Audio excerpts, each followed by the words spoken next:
Welcome to ABA on Tap.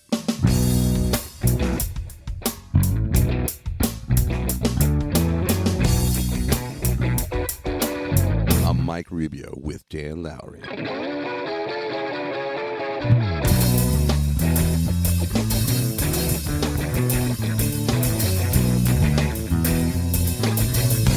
So without further ado, sit back, relax, and always analyze responsibly. All right. Welcome back to ABA on Tap. I am your ever grateful co-host, Mike Rubio, and you're back for part 2 of our interview with the illustrious and super intelligent Kristyn Peterson. Enjoy. I really like the term artistry too.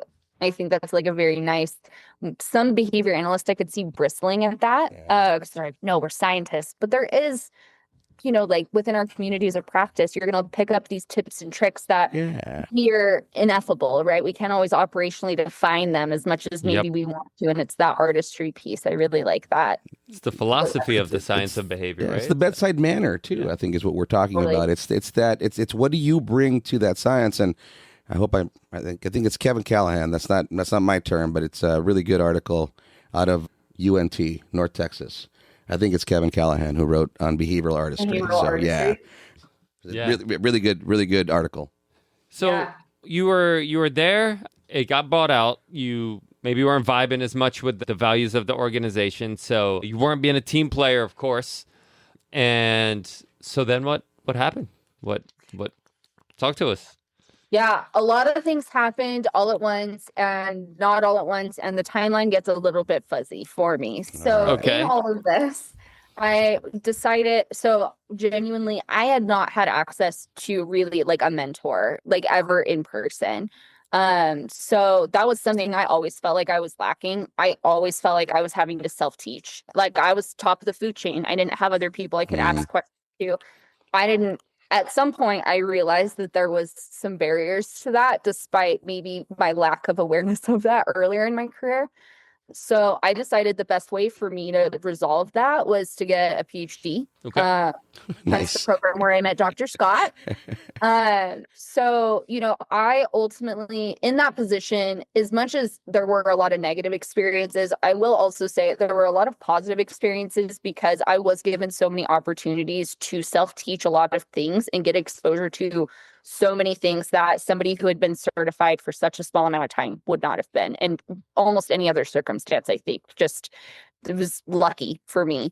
And I realized I was super passionate about the OBM stuff. And so I decided when I, started my PhD in behavior analysis that I was really going to focus my time and effort onto OBM because I knew I didn't want to do clinical work for forever. It was like, okay, obviously this private equity thing was sort of this like very salient event that I was like not enjoying that. But I also had worked in a lot of different settings and I never really had found something that was like a perfect fit for me. And so I was really thinking about like, okay, I don't want to start over. I want to invest more. I want to go deeper. I want to do more behavior analysis, but I want to be able to like take it with me. I didn't want to feel like restricted into just like ASD treatment for forever. And I was like, no, I think I can do this. But ultimately, and I wish that this was a different story, but like the true story is like at some point I became like desperate to leave the field. I was so incredibly unhappy that I was like, I have to make this work. And it wasn't the kids and it wasn't the parents. It was the business models. Yeah. But I was so desperate to leave. But I like also didn't have the resources to just like start over.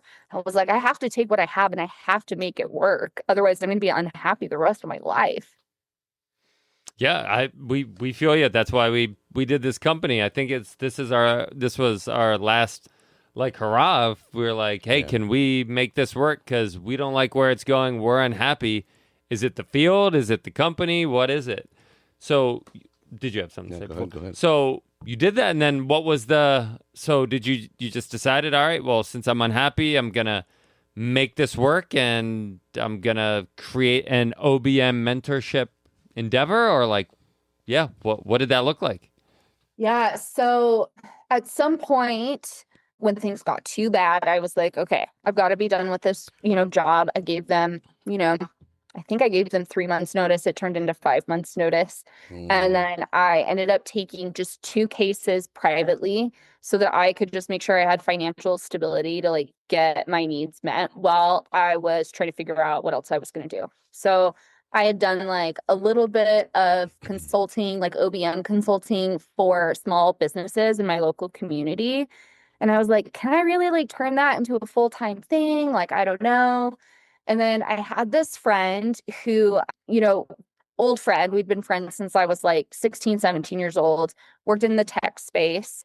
And we'd go out for drinks and he would be like, oh my gosh, I'm having this problem. And I'd be like, oh, well, that's this behavioral thing. Here's 3 things you could try. And then that just kept happening. And he kept being like, we should start a business. It's like, no, we shouldn't. That's crazy. I don't want to start a business. I don't want to work in tech. Like, that's not what I do. That like really conflicted with my professional identity a lot. Okay. And I sort of joke that he wore me down, but it's like maybe a little bit less of a joke than is true. I was really scared and I like kind of needed, truthfully, like I needed a person who like kind of believed in me and kind of kicked me in the ass a little bit to be like, let's do it, So ended up starting that consulting business. Man, it's been 5.5 years ago now. And so was able to sort of transition. It was really good timing. The 2 cases, they were brothers that I was working with privately. They relocated for their dad to do a PhD and they moved across the country. So there was not like any client abandonment stuff or funny transition things. It just sort of like, oh, you're going to do that with your life. I'm going to do this with my life. And we can like do the case transition and wish each other luck and then go on our separate adventures that way. So you decided to do OBM consulting. How did you market? How did you get clients? Like, how did you start? Yeah. Okay. So I guess one thing I will say is the other business, the one that I started 5.5 years ago, I would not say is an OBM consulting company. Okay. But we're using OBM and how we deliver our services to our customers, but we do not market it actually as an OBM consulting company because nobody knows what that is. So, okay, what was it? Marketing and sales thing. So talk to us. What was that company and how did you go about entering into that field? Because it seems like ABA is all you ever knew at the time. It for sure. Yeah. Almost literally like have worked one other sort of job other than ABA until this. So yeah, I really didn't know anything else. So basically that company, which I'm still the CEO of, we just had a name change this year, but basically we have kind of 2 departments and it's sort of our BCBAs and then it's our technical people. So like software developers, those kinds of folks. And then all of the BCBAs are bringing their BCBA superpowers to the table. And so basically a customer might come to us because they are going to go through a really big organizational change. Maybe that's like a new piece of technology. That's mostly what it's been. And we're sort of diversifying now a little bit more. So, but yeah, we're investing in this huge new piece of technology. We're going to spend $2 million on this technology. So it's really important that people actually use it and they are happy about it, that we have good processes to support it, that we know what we're tracking, we know what our metrics are, we know what to measure. And so the technical people help them use the technology part, and then the CA people help with the people pieces and the process pieces. So we sort of talk about it as like, there's a triangle. I mean, if you can like envision this, like people, process, and technology. And most people are so heavily focused on the technology piece that they forget that people and processes are actually what's going to make your technology work. Wow, I love that. That's super cool. So that's also meaning BCBAs are doing work in behavior outside of working directly with people with autism. Yeah. Love that. We love to have. Imagine that. Yeah, that's one of the things we love to have is to take BCBA and ABA out of the autism piece and expand on it. Go ahead. So talk a little bit about the transfer skills. I mean, tracking data, informing yourself on the spot. These are all things that probably it kind of paved the way for you. But maybe talk a little bit more about some of those skills that maybe you didn't think you had from your previous experience, but that transferred over pretty easily. And then, I mean, you have to become a content expert in a lot of different systems pretty quickly. Talk to us a little bit about that too. So, hey, we're investing in this new software for our company, right? And you have no idea what that is. What does your process look like, or any given BCBA's process look like in that, to inform themselves just enough to then be able to consult on the behavior and the management piece? Yeah, yeah. I think like some of the behavior analytics skills that I use the most, that I think were sort of the more obvious ones, and then I'll get maybe to the more like, oh, I didn't realize that, like operational definitions of like, and like writing goals. Like, what does this business need? What is the outcome? Like, what does we did it actually look like? Like, how do we actually define that? Because a lot of times it's like, well, I don't know, that people are like using the new software. Like, think about going from like, I don't know, Catalyst to Central Reach. Sure, yeah. Like, oh, well, everybody's using Central Reach. Like, yeah, obviously they're using Central Reach because they don't have access to the other thing anymore. Like, that's not particularly helpful. So really helping like define that goal of like, what does like success look like? That was a very obvious one. There, what like in the measurement stuff, honestly, was like a little like what we're measuring on a day-to-day. Those were more obvious. Let me ask you a question on that success piece, if you don't mind, real quick. Yeah. And so usually from my experience, because we have another coworker who still works for a big ABA, and they just transitioned from Central Reach to more of an in-house thing. And it seemed like it was just an executive decision that they made it. Sure. And they're like, once we make it, there's no going back. So from, I guess my question to you is like the people piece, like what does success look like? Well, it's like, it looks like you're using it because you don't have another option. Like, this is what we're going to go through now. Can you kind of talk about like that people piece in terms of like, if people aren't liking it, but it's kind of like too bad because that's what we've decided? Yeah, maybe let me add to that. How often do you work with the client and you kind of go, wow, I really wish you hadn't purchased that and unveiled that product because it's stupid. And if you had consulted me first, I would have told you to go this way. Yeah. Yeah. Yes, totally. So yes and yes. Yes and yes. The people part, have you heard of organizational change management? No, I've not. Okay, so it's not technically OBM, but also it is. Okay. So OCM, as it's called, is like a specific area of like, you know, professionals who do this, like they do change management is their job. Like the whole role of somebody who does organizational change management is to help support the people in the organization start at baseline and then get to this future state with like the least amount of like disruption, stress, turnover, not being a team player. That's maybe like the theme of the episode as possible. So there's a ton of behavior analytics stuff that like layers into change management, right? Like, how do I identify who are the people at play? Why do those people have resistance? What are their EOs? What are their AOs? What are the things that are like punishing? What's the learning history there? How can we like compete with the fluency with their previous learning history to help them engage in these new behaviors? How do we reinforce the new behaviors at the right place, at the right time? Do we have salient SDs? Like, so change management is very behavioral, and we take for our organization, we take an even more behavioral approach to that, which helps us be really successful. But because, yeah, sometimes the boss does make a decision where you're like, we don't know why they made that decision. And like, I can't talk them out. Sometimes I can, but you know, often we're not successful in talking the boss out of why are we going from, you know, Central Reach to an in-house solution. I don't know that this is what happened. Sometimes it's like, well, we knew somebody there and like, we wanted to help them hit their sales goal for the year so they could buy their boat or whatever. Right, I mean, right. You know, some of those contingencies are not within my influence, and we can see them and we're like, okay, we can identify that we can't influence that. And this is the situation we have.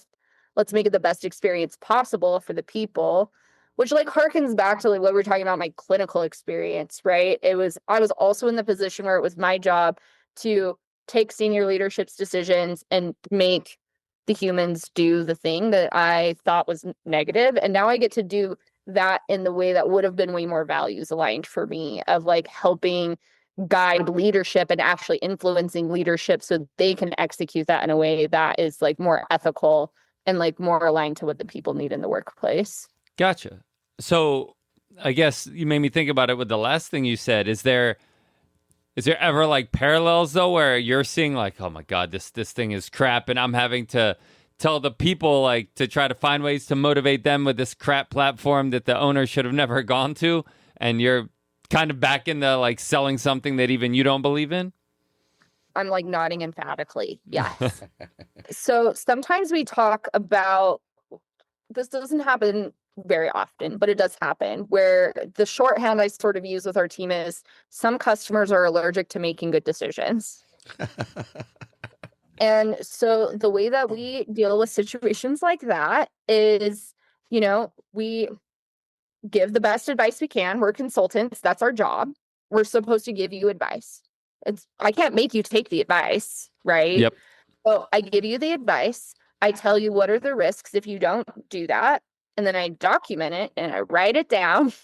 And then when the natural consequence happens, then I have potentially an EO, right? Like, oh, you just failed. Maybe you're going to be more motivated to go back instead of, I'm not trying to do an I told you so thing.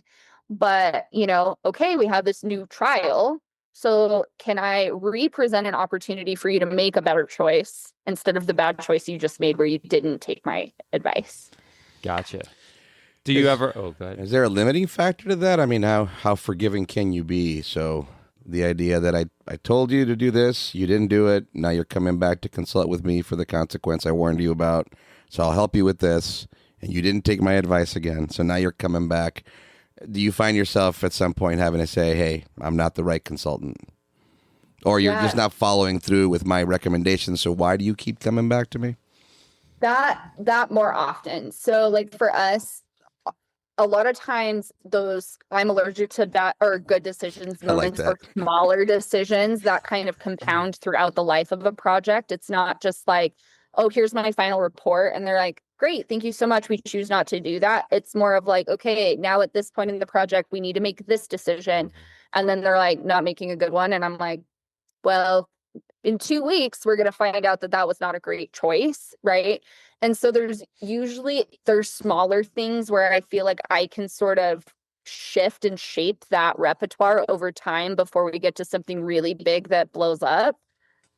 Or I would say, but like plight of the small business owner, right? Sometimes I would love to fire a client.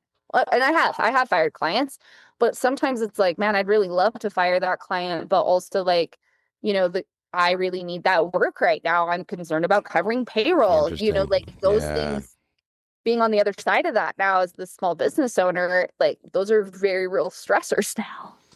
Do you ever get like negative reviews or interactions or even threatened lawsuits of people that you're telling to do a certain thing? They don't listen. It doesn't work out because they didn't listen, and then they put it back on you? Mostly no. Good. So there have been like 2 circumstances sort of like that in the life of the company, which is why we always like document that I gave you the recommendation and who made the decision not to do it. Like that's our CYA, or cover your ass. Sure. Documentation. Yeah. Right. There was one time where I had to do like some pretty significant like analysis. I had to put to like a customer came back and said they wanted us to refund them $80,000 that they already paid us. And guess what? I already spent that money. So I was pretty motivated to like come to a good resolution for them. And I had to, conflict resolution skills had to be pretty on point with that to sort of work through that situation and explain the context. And ultimately we got to a good outcome there. In our sort of sector, one of the platforms that we consult on, so like think like Central Reach on steroids, it's like every business function that an organization might need. They have sort of a repository of reviews for consultants that help with that platform. And the average is a 4.2 and we've got a 5.5. And I'm very protective over that. Good for you. Fantastic. Now, how involved are you in like the day-to-day? Because I know when you're higher up, sometimes you get the macro, which is awesome, but you get farther and farther away from the day-to-day stuff. How involved are you in the day-to-day stuff? Definitely less. As CEO, I mean, honestly, I spend way more time doing finance and sales calls than I ever would have imagined. And neither of those are things that I got trained in. And like, also they're not things that I have like, that I find particularly reinforcing, like as in isolation. I find them reinforcing because they're sort of like able to open up new opportunities for our team. We have a really small team. I mean, we're not like a giant company. We were never designed to be a giant company. So like I still have close like professional relationships with every single employee, and like I know their kids' names and I know their pets' names and I know what their hobbies are, and I have like great relationships with them, which is really important to me. But like the minutia of like what's going on client XYZ, I kind of only hear about it if something catches on fire, I feel like a little bit at this point. And so like I will step in or provide additional support more in a like mentorship or an escalation point capacity now, more for the customer work itself. Okay. I think we're at that spot with me doing the direct client work and now having to step back and learn how to proliferate that. I'm scared to death. I don't know how to not do direct client work. Yeah. Yeah. I mean, most of our services are provided BCBA direct. Yeah. And, cool. Yeah. So he does as the owner, he does a lot of direct services. But I guess to the overall point, I think I need to learn how to now capture our philosophies and train on them and have other people do it. But I am terrified of that prospect, and I see it coming. It's going to start September, October, where I'll have to hand some of those things over. So maybe I'll call you. You can walk me through it. I don't know how to hand those things over, Kristen. How do I do it? So, question for you. Oh, go ahead, please. Well, I was just going to say, I mean, I think like that it's a process problem, right? It's like, how can you take like the heart of what you're doing and the knowledge you have and make it so that you can replicate, or other people can replicate that, but not so strict that people are like in a box, because we still have to be able to be nimble and like meet the client where they're at. So it's like, how do you build something you can replicate? Like Legos, we want to build like a Lego tower.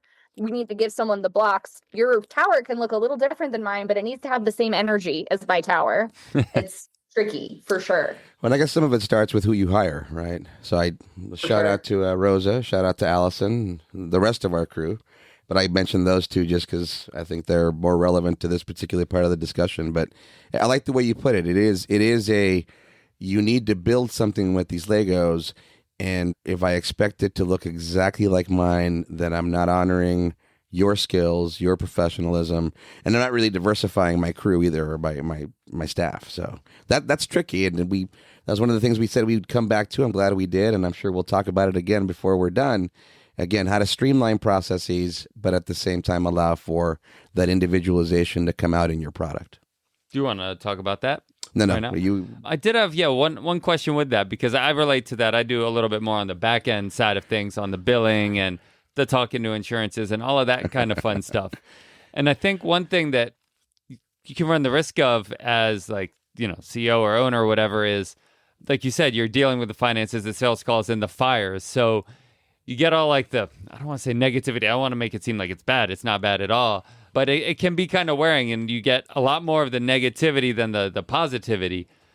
Is that something that you feel at all? And how do you find a way to make this position fulfilling and everything you want it to be when you're a little bit more away from it and dealing with more of the fires than the good stuff? Yeah. This is actually something I have been putting so much thought and effort into in the last year. The last year for me professionally has been probably like the most challenging of my entire professional career.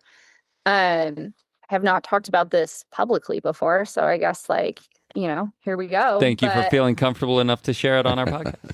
Absolutely. So I originally was the COO at our company, and I had a business partner who was the CEO who, through a number of things that happened, ultimately I had to approach the board for our company and basically sort of insist that person stepped down.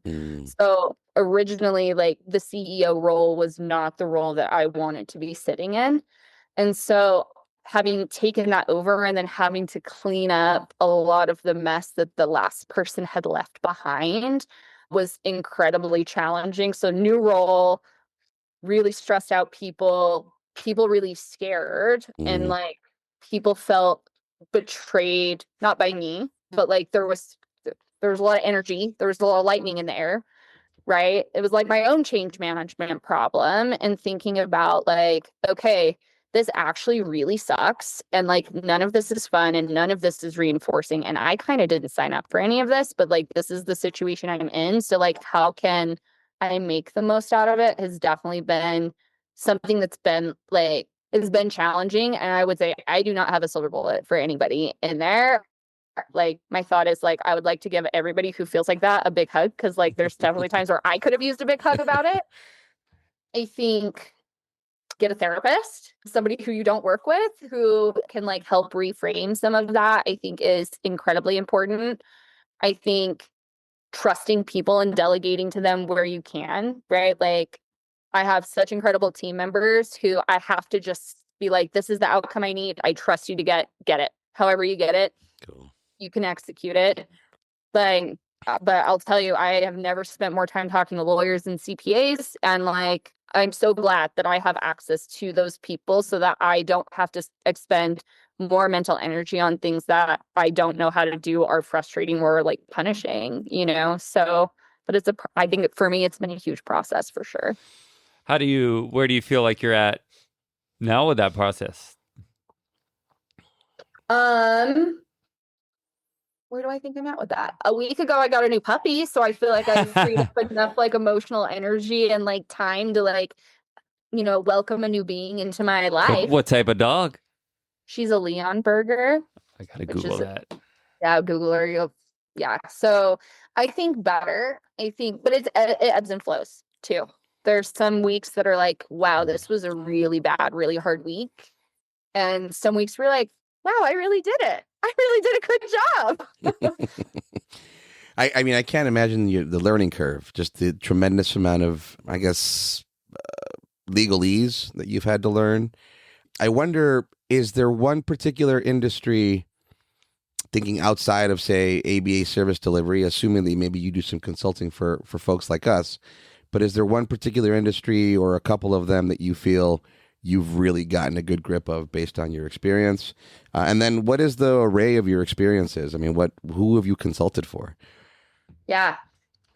Did not set out to do this. This sort of just like happened on accident, but like banks, man, banks love our work that we do. We get a lot of work from banks. We do a lot of work in like wider healthcare spaces. Okay.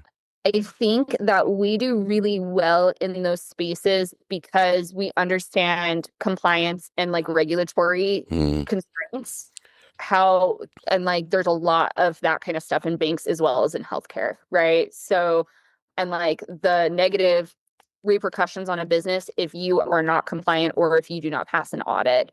So there's like very high consequences for that. And like we understand that and we can really think about how do we want to approach this knowing that these are real constraints in your environment. I would also say like healthcare and banking, they want people who are certified in things, right? Like that credibility of like somebody who has a specialized certification resonates a lot more in banking and healthcare than it does like in just like the wider tech space. I sort of tell people in the wider tech space, there's probably just as many people who didn't graduate high school as who have PhDs, and tech doesn't care. They care about the outcome, which is just good to know. Yeah. But in healthcare, I can explain, like, they don't know what a BCBA is. But if I say, you know, I have a PhD in behavioral science, I also have an advanced degree or an advanced certification in process improvement, that credibility to them, they see is really valuable. Where different industries don't see that as valuable, right? They like more flashy marketing or, Right. you know, claims or promises about what your service can do versus like maybe being a little bit more conservative or responsible about how maybe you're marketing your service, if that makes sense. Yeah, that's an interesting point too. One thing we talk about here is how ABA is oftentimes a good complement to another set of skills, not often standalone. Even in autism treatment, it's really good if you've got some other foundation and then you're adding the ABA and you just kind of mention that or harken back to that. I've got a question that might take a little bit of our time, or I'm hoping you give us a little bit of background, but let's talk about your black belt. That's what I was going to ask. Perfect. Great. When I first read that and I saw you were all tattooed, I'm like, man, this chick is badass. She's probably beating people up and bar fights in Utah somewhere, doing some sort of jujitsu. And then it's not at all what we're talking about. So will you talk a little bit about those certifications? I know they've got a tremendous history, and I guess process in terms of manufacturing is where it comes from, if I'm not mistaken. But talk to us about how that relates. And again, it really brings us back to that question of being streamlined in replicable processes while trying to maintain some sort of individuality. So I'll pass it over to you. Yeah. So for those who don't know, for some of our listeners, so the black belt is one of my process improvement certifications. It's a Lean Six Sigma Master Black Belt. So that's a lot of letters and a lot of words. That's awesome. Yeah. Lean Six Sigma is the practice. And then the color of the belt is how advanced your skill set is. So it starts with white, goes to yellow, green, black, and then master black belt. So I have the highest one. So it did, like you said, it did originate in manufacturing. It was actually with Toyota and Motorola. So both in Japan in like the 1950s. But people were seeing how I mean, actually, I would love to see ABA replicate this like PR story I'm about to tell you. We could definitely take some lessons from this. So everybody in Japan's like, holy cow, this Lean Six Sigma stuff. And actually, Lean and Six Sigma used to be considered two different things, and they've been sort of truncated together now. But holy cow, this Lean Six Sigma stuff's awesome. So then GE starts using it, and all these other manufacturing places outside of the US start using it. And then other people are like, I think that maybe makes sense not in manufacturing too. So then they start using it in healthcare, and then they start using it in education, and they start using it in consulting and technology. And so like, it's, I would say roughly as old as like, when we started having peer-reviewed literature about behavior analysis, like 1950s roughly. But man, they've done a lot better job with their PR than we have on like getting the scope wider. So definitely originated in manufacturing, but it's like really used in like a ton of different industries now. And there's definitely tools that are very much, you only use that in manufacturing, but there's so many things that are like really unique about it, really cool analysis techniques that I think like BCBAs would really be into. So I think it's really cool. I really enjoyed it. What is it? What techniques do you, I mean, that you're okay with sharing? Do you think that BCBAs would, what is it? And what are those techniques you think BCBAs would really benefit from? Yeah. So I guess to start out with, it's usually like you're either starting with, I have a process that is broken, or I need to create a process that I don't want to break, right? Those are kind of our two kind of main categories. So are we fixing something, or are we trying to build something that's good and resilient? So you use a different framework for each of those, but basically it's sort of the way that a BCBA would approach a treatment problem. We start with assessment. We like understand the problem. We understand like, what do you actually need this process to do? What is it doing now? What are the barriers?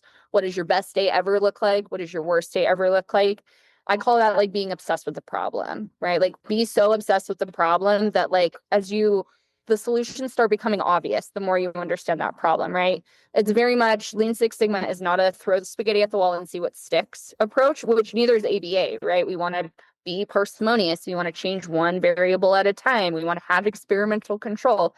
Like Lean Six Sigma loves all of those things in its own unique way too. So you start with assessment, then you do a bunch of like analysis to help support that. Then you choose some sort of improvement, a function-based improvement even.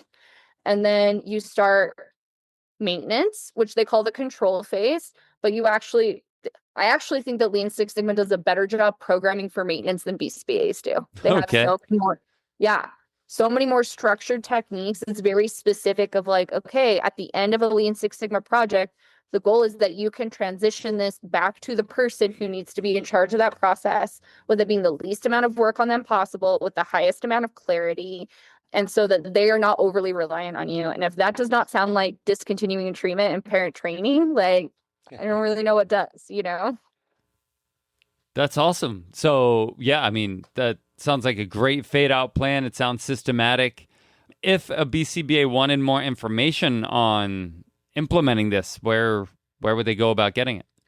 Yeah, you cannot throw a rock without hitting a Lean Six Sigma course on the internet. So, I mean, if people have like LinkedIn Learning, you can find it. I guess I will do a shameless plug of like we Yes. offer Do. a Lean Six Sigma. We have the white, yellow, and green belts for BCBAs where they can get the certification and they can get CEUs at the same time. So, as far as I know, we are the only ones that are doing the BACB CEUs. We like do case studies where we like relate it directly back to like what are people actually doing in clinical work so they can generalize and make those connections faster. But by no means are we the only provider providing Lean Six Sigma training, but it is very tailored for BCAs. Well, that's super cool though, because so much of the, CEUs are just like generic. My certification is going to expire in 2 weeks. Let me just bang these out. To have different options, that's really cool. How long does it take to get certified you said you're yellow and white and green? Yeah, so the white belt is like the first one. I kind of think about that as like it's your little appetizer. It's your dip your toe in and see if this feels like a vibe that you'd be interested in. It's 6 weeks. So it's like 10-ish hours.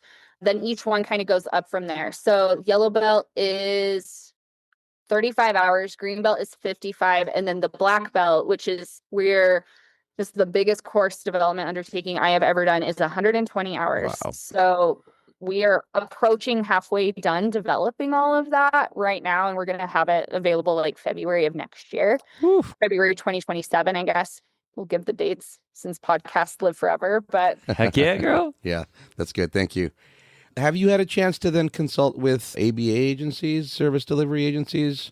And what does that look like? What would you say the state of the field is? Where do you see things haven't changed, unfortunately, where maybe PE continues to perpetuate the same problems? Or better yet, where do you see some hope? Yeah, 100%. Okay, so I guess this is kind of, just context for the listeners, because I think this could get like muddy really quickly. So I technically own two companies. One of them is the tech consulting company that we've been talking about.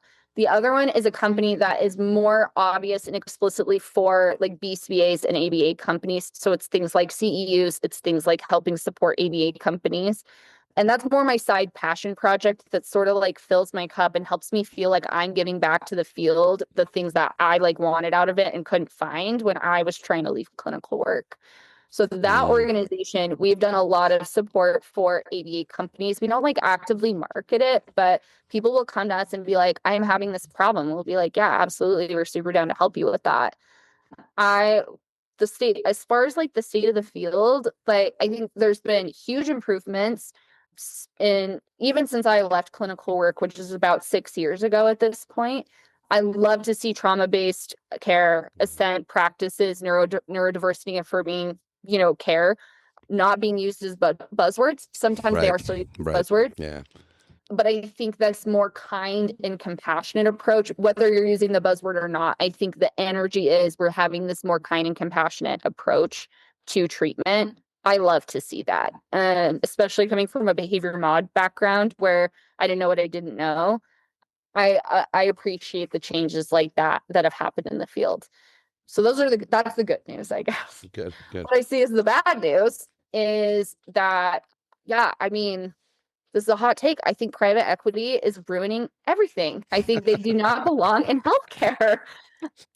I think, for listeners, if you have not, maybe you guys have talked about this on the podcast, I'm not sure, but like some of the really bad press that has come out, like in the New York Times recently about like fraudulent billing and ABA and some of those pieces. We've alluded to it. We've never done an expose on it. Maybe we'll circle back to that. But yes, we're familiar, especially now as business owners, because it's very relevant. And and I'll let you continue here quickly, but it's the way I see it is every decision point we've come to, I've been like, wow, I see how it's super easy for people to go in this direction. And then before you know it, your practice is just riddled with this little infestation of whatever it is you chose to do to cut corners or to make this easier. And then now you're, 3-4 years down the line and it's baked into your process and you don't know any better and you're making payroll and maybe even worse or better, you're making a lot of profit. And I just don't know how even the most ethical of individuals turns back on that. I don't, so the way we've been seeing it is that just don't step into that pitfall. Don't get your shoe dirty in that puddle, because once you do, it seems, at least in our experience, like you never get your shoes clean again. Yeah. Yeah. And I think, when I'm thinking about some of those, I like the shoe analogy. I was also thinking quicksand, because I think to think that was going to be a bigger part of life than it is. That's true. I spent my whole middle school terrified of quicksand. I think when I think about the New York Times expose and some of the other, news articles that have come out, and then seeing that has sort of become the SD for a lot of regulation that's going to be sweeping through the country, right? Yeah. That regulation hurts BCBA owned practices, because they're increasing they're putting so much more response effort. A lot of these BCBA owned businesses are operating on such smaller profit margins. They're way smaller organizations. They can't absorb the cost of adapting to these new processes and these new regulations. Like Indiana, I don't know if you guys have heard this, but Indiana is now requiring that RBTs get 12% supervision on their cases, but they can't bill that to insurance.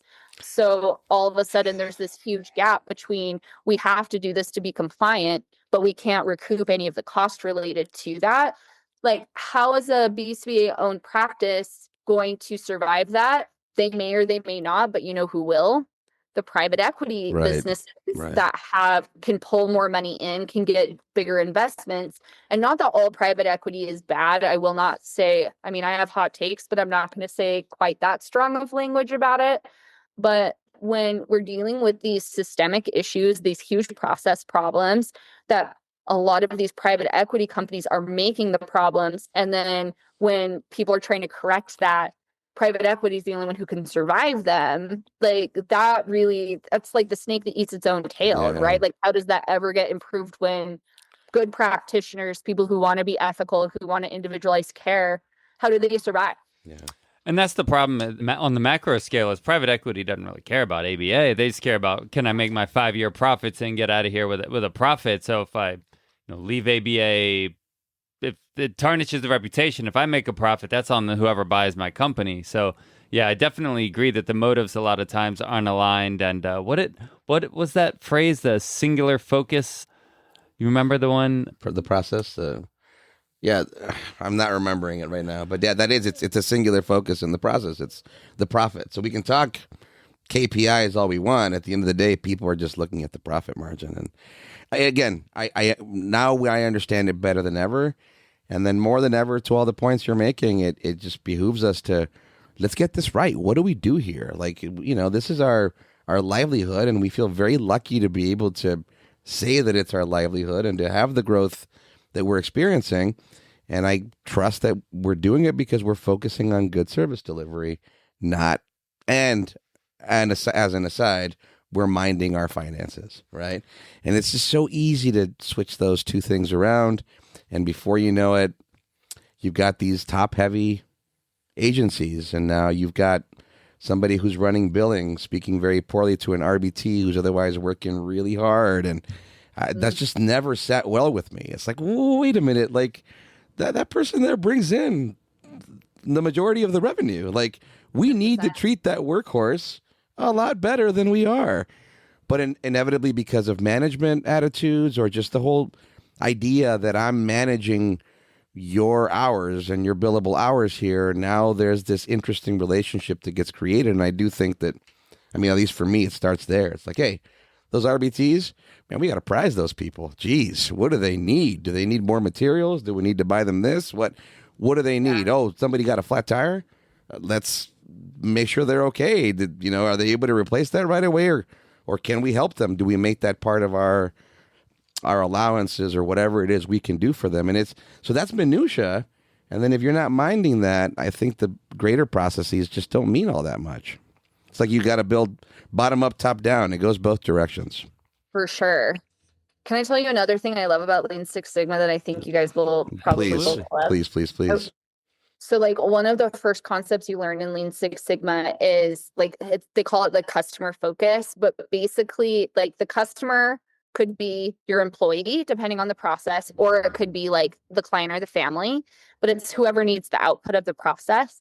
And Lean Six Sigma drives this home so much. You do not design solutions for the business, you design them for the customer. Always the customer, always the customer, always the customer. And then the business, because if you are meeting the customer's need, the customers will come to you. If you are designing something to meet the business's need, you are not thinking about the customer. And like, maybe you'll make money, but like, you are not going to have a good reputation. People are not going to want to work for you. Your clients are not going to like you. And like, I sort of, when I'm teaching these courses, I talk to people about that, and I will put it in the ABA context, and I'll say, like, what does a parent want from an ABA session? And people are kind of like looking at me like, I don't know. I don't actually know. And I'm like, do you think they want discrete trial training? Like, the answer is, what do you guys think? What do we think? I think it kind of depends, but I think most parents want to see their kid have fun and gain skills, and DTT definitely doesn't, and have something that's repeatable by them outside of ABA sessions. Yep. Totally. They're not asking for a specific procedure. They're not like, I want the highest quality FBA that can exist. I want the most highly technically trained RBT. Like, I think that most parents are like, I want to see that my kid's making progress. I want to trust the provider, and I want to feel like they love my kid. Yep. So like, man, we sure are doing a lot that moves us away from what our customer actually wants at the end of the day, from a Lean Six Sigma perspective, right? I mean, we have technologies and things that we know are research-based, that we know are helpful. But if we're not like actually giving customers what they want, then does it really matter at the end of the day? And like, RBTs are our customers too. That's such a good point. I mean, we had a conversation, and it sounds cliche. I'm sure a lot of people have the conversation, and it changes over time.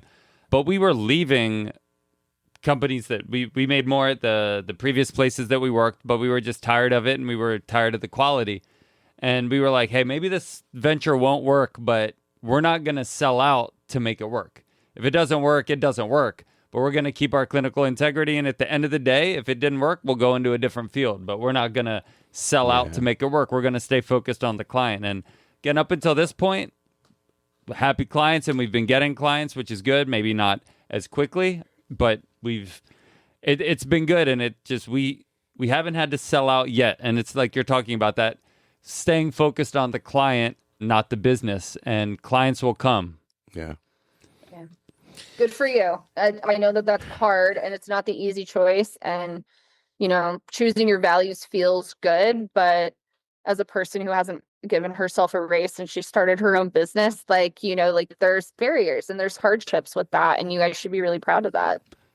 Thank you. It's so scary at the beginning, right? Because you don't know what's going to work, and it doesn't get better. No. And we both had to take a good hit, right? It was like, wait, how much? Let me pay myself this much to do the direct work so that we can mind the margin of what the reimbursement is, and then we can build the coffers. And again, fortunately, we feel very blessed. We've been able to grow, to scale.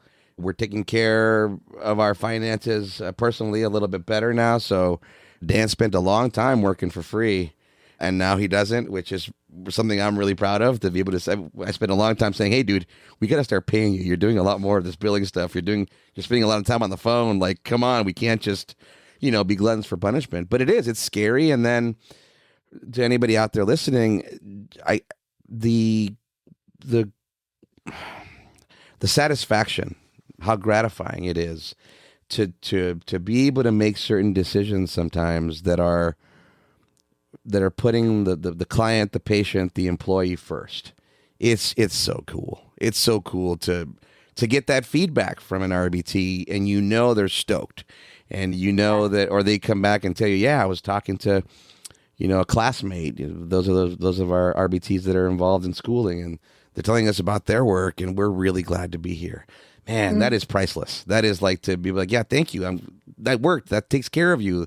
That feels so good, and we're going to keep growing. So, but we're with you. I'm looking, not urgently looking for that next raise. We'll see when we get there. I've already had one. I'm stoked. I know you mentioned that you had some hot takes, so I don't know if you want to end this episode with any Kristyn's additional hot takes that you'd like to share. You're welcome, but no pressure.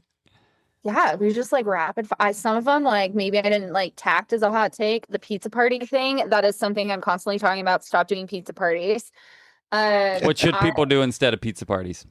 Okay, so I am like obsessed with culture, like company culture. That was something I was so passionate about. And that is how I got to process improvement and change management stuff, right? If you give people the structures they need to be successful and you help support them in a way that is ethical and like honest and transparent through the change management pieces, not just like you do it because I said so. I think like that is going to help you have so much better of company culture.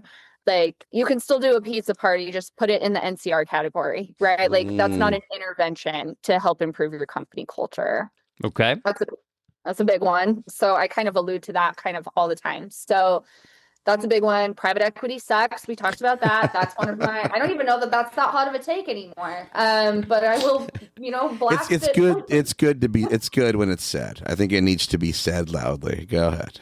Agreed. Somebody needs to get me a t-shirt, like I would be wearing it all the time. PE stands for physical education only. Right. Yes. We like that. We like that. Good cardiovascular health's important. Absolutely.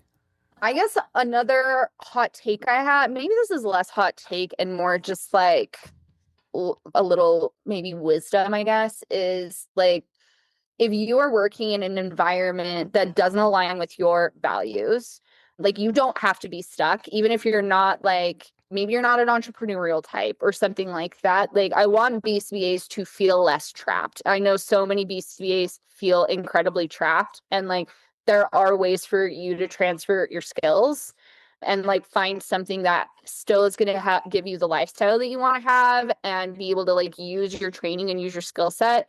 But you need to be less obsessed with the 4 letters after your name.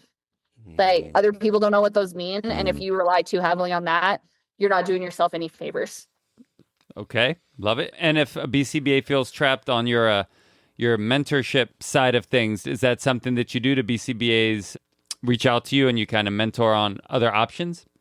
Yeah, totally. So we do CEUs, just like kind of regular standalone CEUs on OBM topics. And also we've just recently started doing stuff on applied animal behavior too. Oh, wow, so cool. If it's not clinical, we're doing it.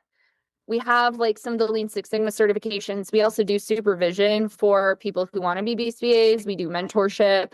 We have 2 people who do job coaching for people who like don't know how to approach the job market. So, I mean, literally it's been like, what can we do to help support people? Like what were our experiences where we felt stuck, where we felt gate kept, where we felt those things, and like what can we do to sort of give back? We also do like a student scholarship for people. So for like people who want to get new experiences, whether it's supervision or some educational pieces that we open a couple times a year. So we try to give a lot back to the behavior analytic community, even if it's sort of autism adjacent. That's awesome. All right. Any other hot takes on the rapid fire? Hot takes. What are some of my other hot takes? Gatekeeping is bad. There's a lot of gatekeeping in ABA and particularly in OBM. And I think one of my big values is like generosity. And like, I think that we should all be very willing to share everything that we know generously with those around us. I think like our field depends on it. Our field is like, feels like it's on the version of like imploding or at least like changing really drastically. Yeah. And if we're not like here to support each other and be like, I know something about that, let me help you. And like not try to monetize literally everything. Like we don't need to monetize everything. Like we can still be supportive and professionally to each other and help build each other up and not gatekeep stuff without trying to make a buck off of everything. Because hopefully we just care. We got to pay our bills too. I'm not saying that, but I think if rates weren't gate kept between every organization and we're more public, then that would do the field to help each other out. Yep. Oh, well, I always promise our guests this will go quickly, and it sure has gone quickly. Here we are nearing 2 hours of straight discussion. We didn't even offer you a bathroom break. We apologize. We have to get better at that, by the way, but our guests are pretty candid and tell us when they have to go. Dr. Kristen, anything else you want to shamelessly plug? Anything else where you want people to find you? This is a good time for that. Yeah, I mean, find me on LinkedIn because I'm from Utah. My name is spelled weird. That's a Utah special. So Y at the end. I at the start. Y at the end. Okay. Yeah, I before Y is what I always say. Nice. So that's a really good place. I kind of cross post everything there. But yeah, we have CUs, we have options. I do free consults. I'm here to support people who are feeling stuck, who are feeling stressed, who just need someone to listen to. Like, I'm here for it. So it's it's tough world. 2026 has not been kind, but we can all be kinder to each other. So reach out if I can help with anything. That's so awesome that, it sounds like you've got so much on your plate and it's not stressful, but to give back and offer that. Thank you. Sounds like that fills your cup. Thank you. That's amazing. We appreciate that. It does fill my cup. I like doing it. Dr. Kristyn Peterson, anything ABA on Tap can ever do for you, you know where to find us. We could not be more thankful for your time on a Sunday morning into the afternoon. Hopefully you enjoy the rest of your Sunday. As you might know, I like to close with a few gems that I pick up along the way during discussion so we can segue into our lovely tagline. So what I've got today is, understand your scope of influence over any given contingency, align your values, limit the disruption, know when not to be a team player, be obsessed with the problem, enough with the pizza parties, and always analyze responsibly. Cheers, Dr. Kristen. Thanks so much for your time. Thank you. Always analyze responsibly. ABA on Tap is recorded live and unfiltered. We're done for today. You don't have to go home, but you can't stay here. See you next time.